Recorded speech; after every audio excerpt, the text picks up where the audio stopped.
Hello guys, welcome back to our channel fun with study. तो friends, आप लोगों ने कमेंट सेक्शन में डिमांड की थी चैप्टर 1 मैथ्स की। तो हम आज आपके लिए लेके आए हैं क्लास 9 का मैथ्स का चैप्टर 1 जो है नंबर सिस्टम। फ्रेंड्स, ये चैप्टर बहुत इजी है और अगर आप हमारे चैनल से पढ़ेंगे तो आपको और इजी लगेगा। सबसे पहले इस चैप्टर में हमारे पास टॉपिक है नंबर्स।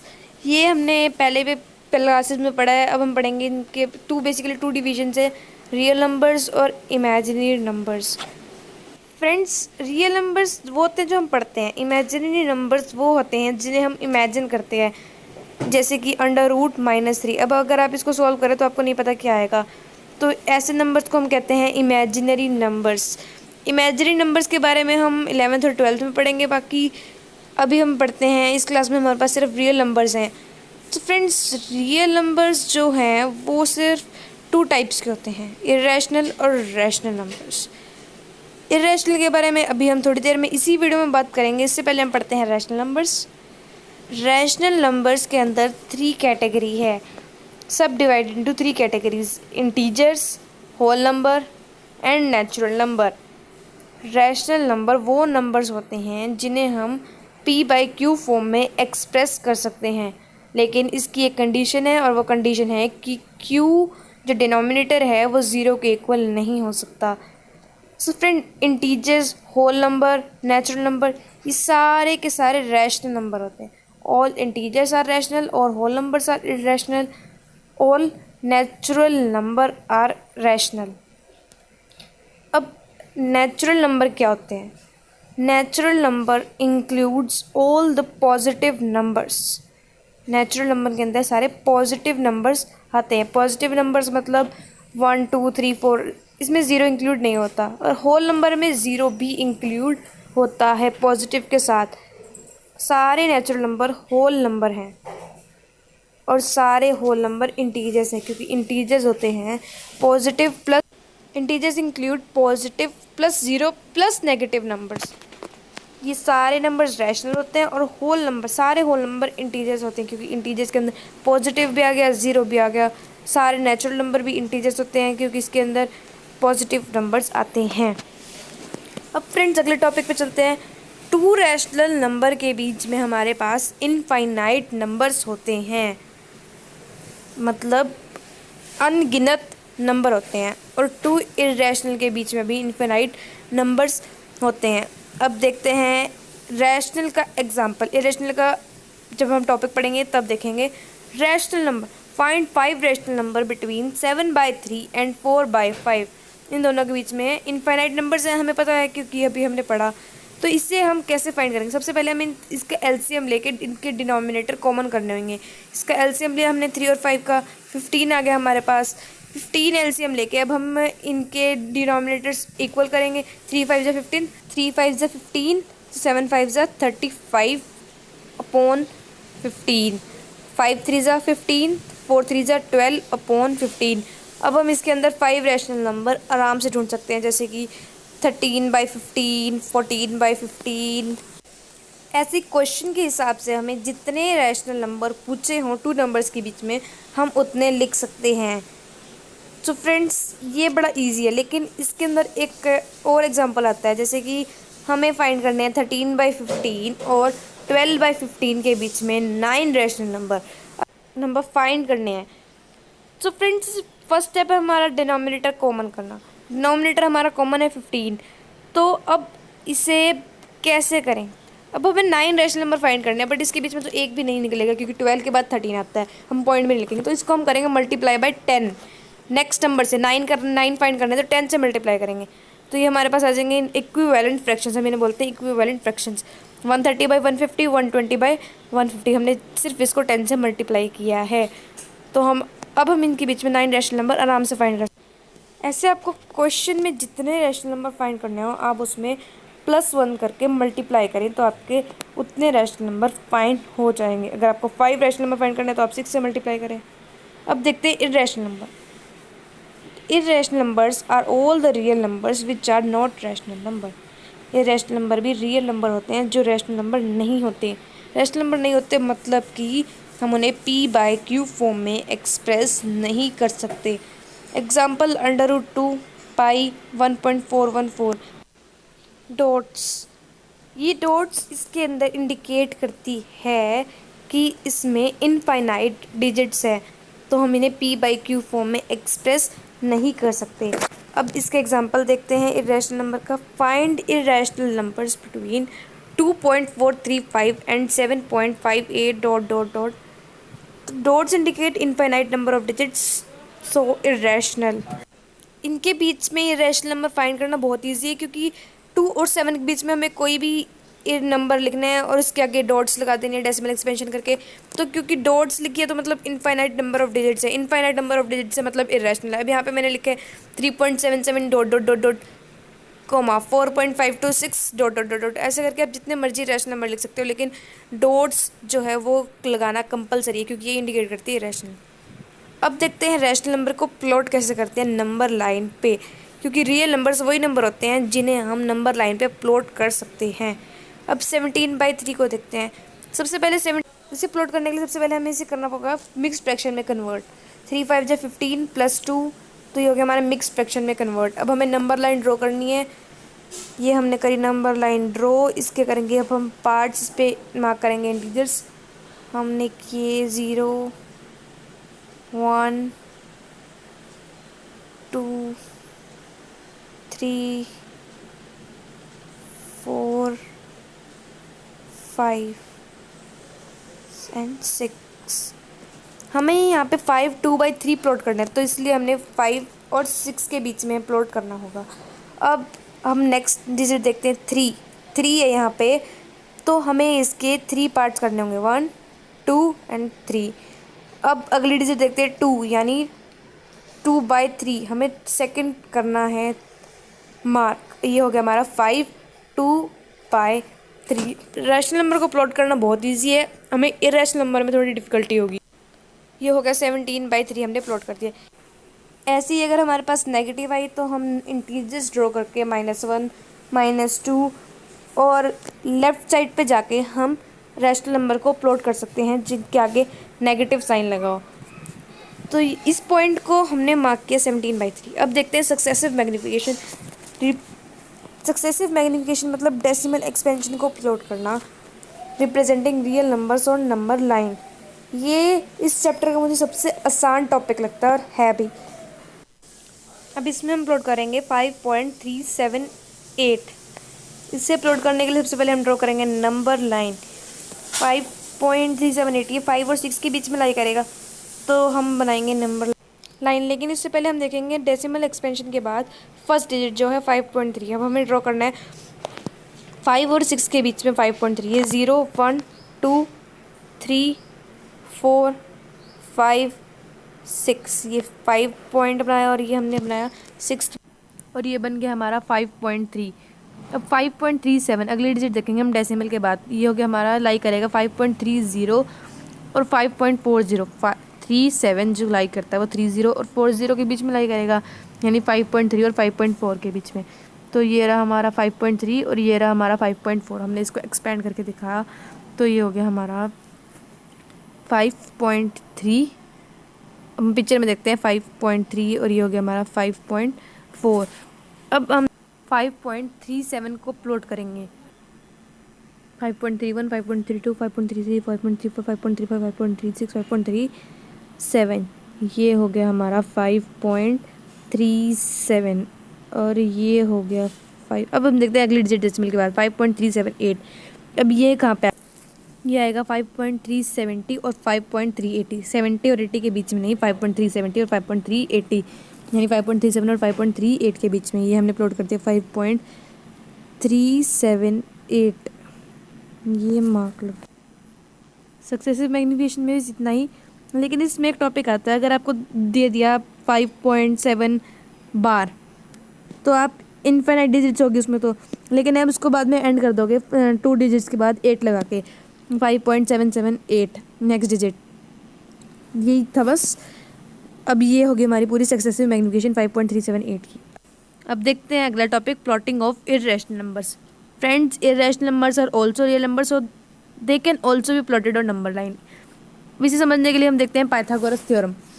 पाइथागोरस हमें पता है theorem c square is equal to a square plus b square. C stands for hypotenuse, a and b stands for its other two sides. तो यहाँ पे सी हमें चाहिए √2। हमें क्या फाइंड करना है, सबसे पहले हम प्लॉट करेंगे √2। तो √2 के लिए हम पहले लेंगे A1 ले लिया और B1 ले लिया, तो हमारा क्या आ गया, C क्या आ गया √2। हमें A और B को फाइंड करना है ताकि हम C को प्लॉट कर सकें। तो हम प्लॉट कर रहे हैं √2। √2 प्लॉट करने के लिए सबसे पहले हम ड्रॉ करेंगे लाइन 1 यूनिट्स की। हमें सेंटीमीटर मीटर कुछ नहीं बताया, तो हम 1 यूनिट्स की लाइन ड्रॉ करेंगे। ये होगी हमारी A और B साइड्स 1 1। हमें 1 यूनिट की लाइन ड्रॉ करी हमने, हम नेम कर दिया AB।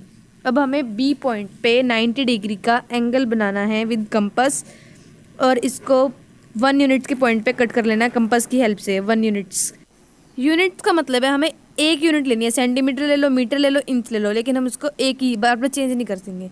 अब हमने इसको ज्वाइन कर दिया, A को ज्वाइन कर दिया इस पॉइंट से। अब हम A पॉइंट पे कंपास रख के इसको नीचे ले आएंगे। हमने लाइन एक्सटेंड कर दी और ये पॉइंट हमारा हो गया √2। ऐसे बनता है √2। √2 की वैल्यू 1.414 होती है। अगर आप इसको मेज़र करेंगे यूनिट्स में तो ये 1.414 आएगी। अब हम √2 की हेल्प से √3 को प्लॉट करेंगे। √3 होगी हमारी C की जगह वैल्यू, यानी हाइपोटेन्यूज।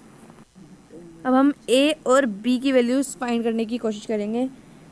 हमने √2 की हेल्प से करना है, तो एक साइड ले ली हमने √2। अब बची सिर्फ एक साइड फाइंड करेंगे हम B को हम ले लेते हैं 1। अगर B 1 से निकलते तो ठीक है, नहीं तो हम कुछ और लेके देखेंगे।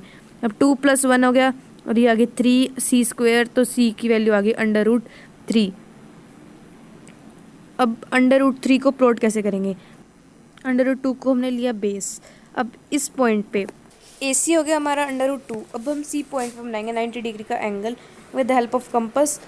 और हमारा जो B है हमने उसको 1 लिया, तो इस पे 1 यूनिट्स की आर्क कट करेंगे हम C पॉइंट पे कंपास रख के। अब ये इसको नेम किया हमने D पॉइंट। अब AD हो गया हमारा √3। इसको हम नीचे ले आएंगे लाइन एक्सटेंड करके, और ये हम A पॉइंट पे कंपास रख के, ये हो गया हमारा √3। इसकी वैल्यू भी आप स्केल की हेल्प से जब फाइंड करेंगे तो हमारी यूनिट्स में √3 की वैल्यू आ जाएगी। ऐसे ही हम √3 को बेस लेके √4 बना सकते हैं। B की वैल्यू 1 पुट करके हमने √D पे 90 डिग्री का एंगल बनाएंगे ऐसे, और इसको ज्वाइन करेंगे। इसको फिर हम नीचे लेके आएंगे, तो हमारा बन जाएगा A पॉइंट पे कंपास रख के नीचे लेके आएंगे तो ये हमारा बन जाएगा √4। ऐसे ही अब हम √5 भी बना सकते हैं, √6 भी बना सकते हैं, लेकिन √5 बनाने के लिए हमारे पास और सिंपल मेथड है, वो देखते हैं अब। √5 बनाने के लिए हमने C की वैल्यू ली √5। A और B की वैल्यू हमें देखनी है। अब अगर हम लें A की वैल्यू 2, इसमें हम बड़ी वैल्यू लेंगे क्योंकि हमारे पास C की वैल्यू भी थोड़ी बड़ी है, और हम B की वैल्यू लेंगे 1 यूनिट्स। अब हम इसको प्लॉट करेंगे, सॉल्व करके देखेंगे कि √5 आ भी रहा है। पहले इसको चेक करना बहुत ज़रूरी है। अब इसको चेक करेंगे, 2² + 1² आ जाएगा हमारे पास 5। C² = 5, C = √5 आ गया। अब A की वैल्यू 2 और B की वैल्यू 1 पुट करके हम √5 प्लॉट करेंगे पाइथागोरस थ्योरम की हेल्प से। अब हमने ड्रॉ करी लाइन 2 यूनिट्स की, इसको नेम किया AB, और B पॉइंट पे हम बनाएंगे 90 डिग्री का एंगल। B पॉइंट पे कंपास रख के हम 1 यूनिट्स का आर्क कट करेंगे। अब इस A और C को ज्वाइन करेंगे हम, ताकि हाइपोटेन्यूज बन, और ये हाइपोटेन्यूज होगा हमारा √5 क्यूब। अब B को एक्सटेंड करेंगे और A पॉइंट पे कंपास रख के C पे मार्क करेंगे और इसको हम नीचे उतारेंगे, और ये हो गया हमारा √5 की वैल्यू हमारी यहाँ से निकल जाएगी। अब ये 2 पॉइंट समथिंग निकलेगी। तो फ्रेंड्स, ये थे हमारे इर्रेशनल नंबर की प्लॉटिंग। अब हम देखते हैं इर्रेशनल नंबर में अगर पॉइंट आ जाए, जैसे कि √9.3। अब हम √5.3 को प्लॉट करके देखते हैं। इसे प्लॉट करने के लिए हमारे पास एक डिफरेंट मेथड है। सबसे पहले हम 5.3 की लाइन बना के उसके साथ में एक्सटेंड करेंगे 1 यूनिट्स, 5.3 यूनिट्स प्लस 1 यूनिट्स, और इसको मार्क करेंगे A, ये 1 यूनिट्स की लाइन है, B पॉइंट, और ये हो गया हमारा 1 यूनिट्स एक्स्ट्रा जो उसको हम मार्क करेंगे C।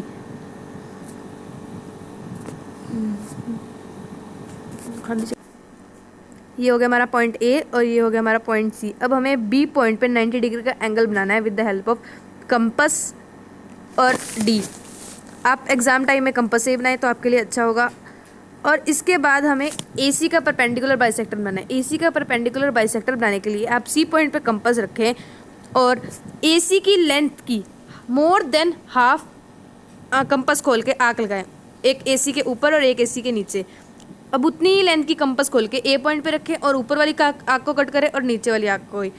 अब इन दोनों पॉइंट्स को हमें ज्वाइन करना है with the help of scale. ये ज्वाइन करेंगे। अब ये हमारा AC का सेंटर हमने फाइंड कर लिया। ये हो गया हमारा AC का सेंटर पॉइंट D। अब इस सेंटर से हमें कंपास रखनी है यहाँ पे D पॉइंट पे और इसको जॉइन का सर्कल बनाना है, सेमी सर्कल बनाना है हमें इस सेंटर के AC डायमीटर लेके। तो जिस पॉइंट पे राइट एंगल और सेमी सर्कल इंटरसेक्ट करेंगे वो हो जाएगा हमारा √5 पॉइंट। अब यहाँ पे एक मेन पॉइंट है, अगर आप इसको A पॉइंट पे कंपास रख के नीचे लेके आओगे तो ये बिल्कुल गलत होगा, और अगर आप B पॉइंट पे कंपास रख के इसको नीचे लेके आओगे तो ये सही होगा। तो ये हो गया हमारा √5.3। अब हम देखते हैं अगला topic, decimal expansion of real number. Friends, what is decimal expansion? Decimal expansion मतलब कि आप उसकी डिवाइड कर रहे हो उसको किसी नंबर से और उसका आंसर पॉइंट्स में आ रहा है या फिर नहीं भी आ रहा है, उसका ज़ीरो रिमाइंडर हो रहा है कि नहीं हो रहा, वो देखने के लिए हम करते हैं decimal expansion of real number. मतलब 2.5, 3.6 या कुछ भी इसके एग्जांपल हो सकते हैं।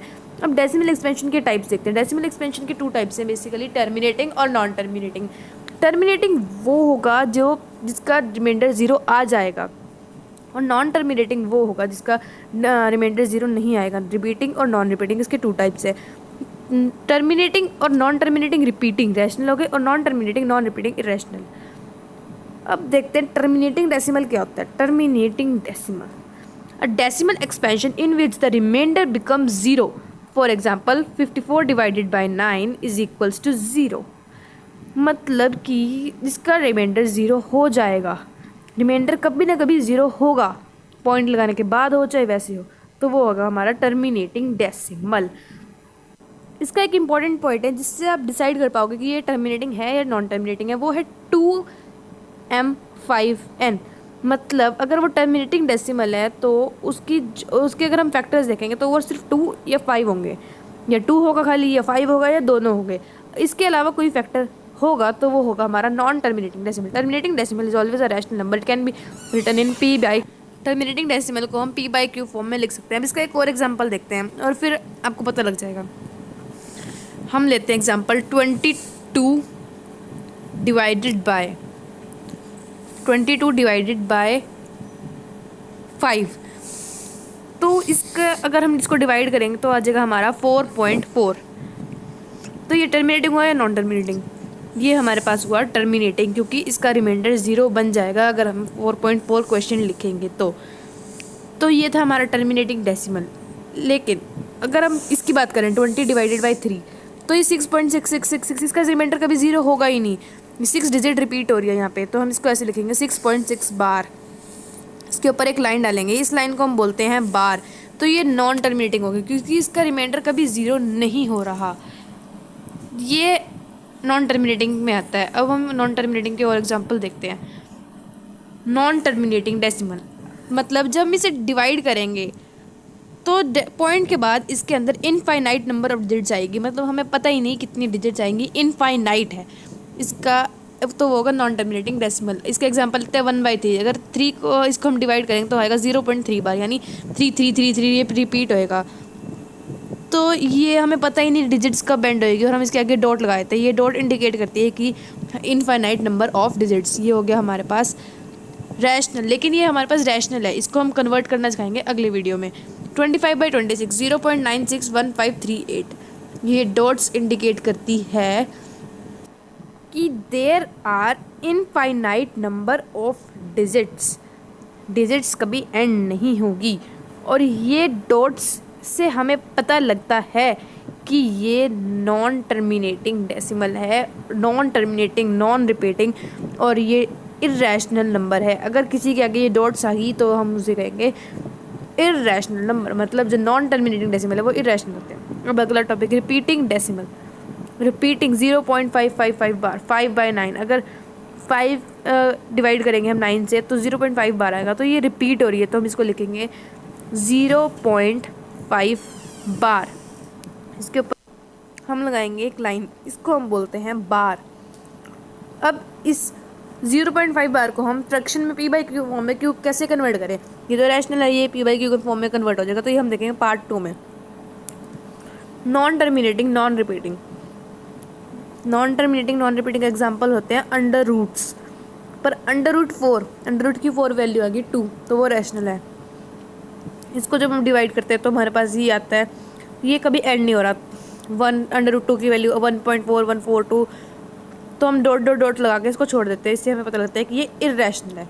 अब इसकी कुछ इंपॉर्टेंट, तो इससे हमें पता चलता है कि नॉन टर्मिनेटिंग नॉन रिपीटिंग जो है वो इररेशनल होते हैं। सारे non terminating non repeating decimal irrational होते हैं, बाकी सब रैशनल होते हैं, बाकी सारे रियल नंबर्स रैशनल होते हैं। अब हम इसकी कुछ इंपॉर्टेंट क्वेश्चंस देखते हैं। तो फर्स्ट क्वेश्चन है, tell whether decimal expansion is terminating और नॉट। ये देखने के लिए हमने आपको पहले ही बताया, हमें सिर्फ इसकी फॉर्म चेक करनी है उस डेसिमल की। अगर वो हुआ 2m5n, उसके डिनोमिनेटर अगर 2m5n हुआ तो मतलब वो टर्मिनेटिंग है। अगर 2m और 5n की नहीं हुई तो वो होगा हमारा नॉन टर्मिनेटिंग डेसिमल। अब देखते हैं second question. Without division tell the number of decimal places after it will terminate. बिना डिवीजन के ये बताओ, अगर वो टर्मिनेटिंग डेसिमल है तो कितने डेसिमल प्लेसेस के बाद टर्मिनेट होगा। Third question, without division find the decimal expansion. बिना डिवाइड किए इसकी डेसिमल एक्सपेंशन फाइंड करो। अब इसके एक एग्जांपल लेते हैं, 21/560। सबसे पहला क्वेश्चन था हमारा, हमें बताना है कि ये टर्मिनेटिंग है या नहीं, नॉन टर्मिनेटिंग है। लेकिन इससे पहले हमें इसे स्टैंडर्ड फॉर्म में कन्वर्ट करना बहुत ज़रूरी है। 21/560 हमारा स्टैंडर्ड फॉर्म में कन्वर्ट हो जाएगा। इसको हम कट करेंगे 7 से। 7 3 ज़ा 21 एंड 7 8 ज़ा 56 0, तो 3/80 हमारी होगी न्यू फ्रैक्शन। अब हमें 80 के लिए चेक करना है कि ये फॉर्म 2m और 5n की फॉर्म में है या नहीं। इसके लिए हम इसके फैक्टर्स देखते हैं। 80 के फैक्टर्स होंगे, इससे फाइंड करने के लिए हम सबसे छोटी डिजिट से इसको डिवाइड करते जाएंगे और हमें पता लग जाएगा प्राइम नंबर से हमें डिवाइड। तो हमारे पास फैक्टर्स आए हैं 4 टाइम्स 2 एंड 1 टाइम 5। तो हम इसको पावर फॉर्म में लिखेंगे 2 पावर 4 एंड 5 पावर 1, यानी m की जगह 4 आया और n की जगह 5। इसके अलावा हमारे पास कोई और वैल्यू नहीं है, तो इसीलिए ये हो गया हमारे पास टर्मिनेटिंग डेसिमल। अब चेक करते हैं हम सेकंड क्वेश्चन था कि हमें बताना है कि after how many places it will terminate, कितने प्लेसेस के बाद ये टर्मिनेट होगा। इसके लिए हम चेक करेंगे कि जो हमारा डिनोमिनेटर है उसकी हाईएस्ट पावर क्या है। हाईएस्ट पावर है हमारे पास 4, तो 4 हो जाएगा हमारा decimal places, number of decimal places after it will terminate. Second question का आंसर हो जाएगा हमारा 4। ये बहुत इजी है लेकिन ये बहुत इंपॉर्टेंट है, ये आपके एग्जाम में आएगा। अब थर्ड क्वेश्चन देखते हैं। थर्ड क्वेश्चन था हमारे पास कि without division tell the decimal expansion. तो विदाउट डिवीजन डेसिमल एक्सपेंशन बताने के लिए हमें जो डिनोमिनेटर है वो हमें 10 की फॉर्म में लाना होगा। तो इसके लिए हम देखेंगे, इसको 10 की फॉर्म में मल्टीप्लाई करेंगे। हाईएस्ट पावर है 4, तो हमें दोनों की पावर इक्वल करनी है। दोनों की पावर इक्वल करने के लिए हम इसको करेंगे 5 पावर 3 से मल्टीप्लाई। तो 5 पावर 3 से मल्टीप्लाई करेंगे यानी 5 पावर 3 यानी 125 से हम इसको मल्टीप्लाई करेंगे। 125 से मल्टीप्लाई करने के बाद हमारे पास आएगा, इसको हमने किया 3 को हमने न्यूमरेटर और डिनोमिनेटर दोनों को करना है ताकि हमारे पास इक्विवेलेंट फ्रैक्शन आए। 5 पावर 3 इज इक्वल टू 125। इसको 125 से मल्टीप्लाई करने के बाद हमारे पास आएगा 375/10,000। ये हो गया हमारे पास। अब ये हमारे लिए बहुत इजी होगा कि इसको बिना डिवाइड किए हम इसकी डेसिमल एक्सपेंशन फाइंड कर सकते हैं, क्योंकि अब हमारे पास 10 की पावर में आ गया है। इसके आंसर आ जाएगा, ये तो बहुत आसान है, 0.0375। सो फ्रेंड्स यही था, ये 3 क्वेश्चन इंपॉर्टेंट है बहुत। इन क्वेश्चन का आप स्क्रीनशॉट ले लीजिए, आपके एग्जाम में 100% एक ना एक क्वेश्चन इसमें जरूर आएगा। तो फ्रेंड्स आज की वीडियो में बस इतना ही। Thank you for watching. Part 2 में हम पढ़ेंगे रैशनलाइजेशन एंड एक्सपोनेंशियल लॉ, और एक हमने वो टॉपिक पढ़ना है कि कन्वर्ट कैसे करें रिपीटिंग फ्रैक्शन को, रिपीटिंग डेसिमल को उसके फ्रैक्शन के अंदर। Thank you for watching friends. give this video a thumbs up if you like the video and add a comment. Hope you enjoyed, friends. Bye bye.